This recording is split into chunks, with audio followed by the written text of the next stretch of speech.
నమస్తే. ఏం చేస్తున్నారు? ఇవాళ నేను నా స్టైల్లో ప్రాన్స్ ఫ్రై ఎలా చేయాలో చేసి చూపిస్తాను, చూసేయండి. ఇవాళ హాఫ్ కేజీ ప్రాన్స్ ఫ్రై చేస్తున్నా. యుఎస్ లో ఇలా ఫ్రోజన్ గా ప్యాకెట్స్ లో పెట్టి అమ్ముతారు. షెల్స్ తీసేసి బ్లాక్ కలర్ వైన్ తీసేసి పీల్ చేసేసి నీట్ గా. ఇది ఎల్ సైజ్ అన్నమాట. దీనికంటే పెద్ద సైజ్ కూడా ఉంది. ఫస్ట్ ఇది ట్రై చేద్దామని ఇది తీసుకొని వచ్చాను. చూసారు కదా, ఈ ప్రాన్స్ నేను రాళ్ళుప్పుతో పసుపుతో 2-3 టైమ్స్ నీట్గా కడిగేశాను. ఇప్పుడు పొడి మసాలా కోసం 4 స్పూన్స్ ధనియాలు, 1 స్పూన్ జీలకర్ర, ఒక చెక్క, బిర్యానీ ఆకులు, షాజీరా, లవంగాలు, ఒక చిన్న ముక్క జాజికాయ, 2 యాలకులు,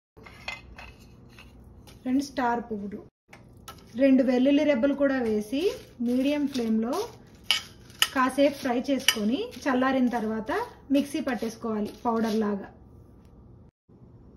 ఇది మనం రోస్ట్ చేసి మసాలాలు గ్రైండ్ చేసాం కదా ఇప్పుడే, ఆ పౌడర్. ఇది నేను స్టోర్ చేసుకొని ఎప్పుడు ప్రాన్స్ ఫ్రై చేసినా చికెన్ ఫ్రై చేసినా వాడుకుంటాను. ఇప్పుడు ప్రాన్స్ని ఒక బాండీలో ఆయిల్ లేకుండా వేసేసి కొద్దిగా రాక్ సాల్ట్, కొద్దిగా పసుపు వేసి వాటర్ పోయేంత వరకు కుక్ చేసుకుందాం.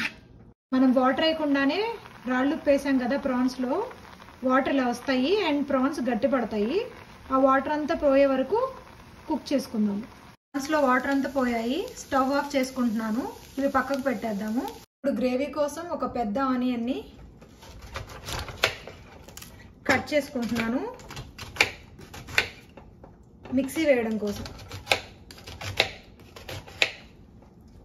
మిక్సీలో వేసేస్తున్నాను.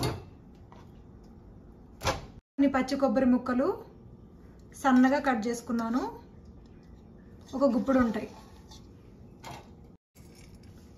ఒక చిన్న చెక్క, మిరియాలు అండ్ 4 లవంగాలు, చిన్న అల్లం ముక్కని పీల్ చేసి 4-5 ముక్కలుగా కట్ చేసుకున్నాను.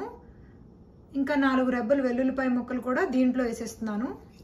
ఇప్పుడు మనం అల్లం, వెల్లుల్లి, పచ్చి కొబ్బరి, ఉల్లిపాయ, ఒక చిన్న చెక్క, 4 లవంగాలు, కొన్ని మిరియాలు పేస్ట్గా మిక్సీ పట్టేసుకో.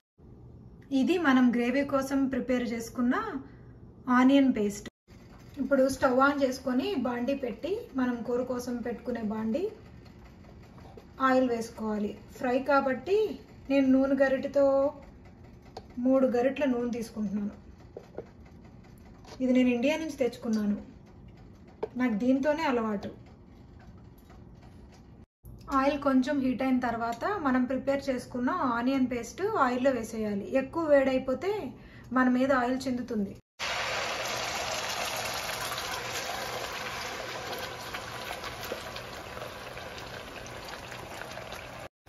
అడుగంటకుండా మీడియం ఫ్లేమ్లో దీన్ని ఫ్రై చేసుకోవాలి. అడుగంటకుండా అంటే మాడకుండా. మూత పెట్టేసుకుందాం. కర్రీ కుక్ అవుతూ ఉంది. నేను ఈ స్టవ్ మీద కొంచెం నెయ్యి వేసుకొని ఒక 10 జీడిపప్పులు ఫ్రై చేసుకుంటున్నాను. నెయ్యిలో ఫ్రై చేసుకోవడం ఇష్టం లేని వాళ్ళు, మనం కర్రీ కోసం బాండి పెట్టి ఆయిల్ వేస్తాం కదా, ఆనియన్ పేస్ట్ వేయకముందు జీడిపప్పులు వేయించి పక్కన పెట్టేసుకోండి. తర్వాత ఆనియన్ పేస్ట్ వేయండి. ఆయిల్ పక్కకు వచ్చేసింది, ఇంకా అడుగంటుతుంది. ఇలా ఫ్రై అయితే చాలు. కలర్ కూడా చేంజ్ అయిపోయింది. ఇప్పుడు దీంట్లో మనం ఇందాక బాయిల్ చేసుకున్న ప్రాన్స్ వేసేద్దాం. సాల్ట్ వేసుకుందాం.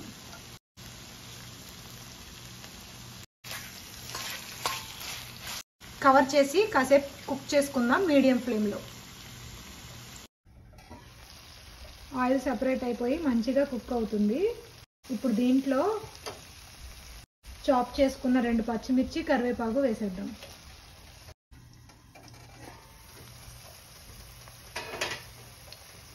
మంచిగా ఆయిల్ అంతా పైకి వచ్చేసింది.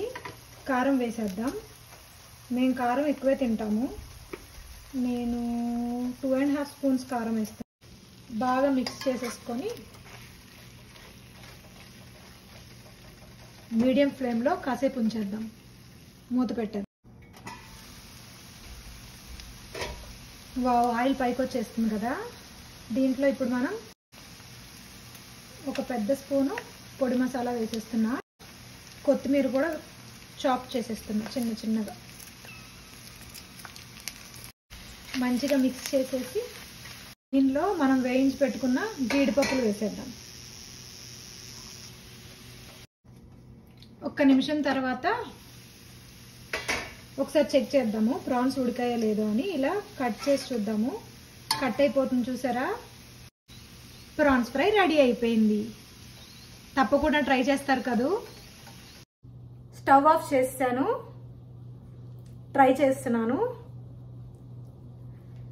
ఈ గ్రేవీ అన్నంలో చక్కగా కలుస్తుంది అండ్ మంచిగా ఫ్రై అయిపోయాయి ప్రాన్స్ కూడా. వావ్, నాకైతే బాగా నచ్చింది. మీరు కూడా ట్రై చేసి ఎలా ఉందో కామెంట్ చేయండి. నా నుండి మీరు వినాలి అనుకుంటే like, share and subscribe. Bye.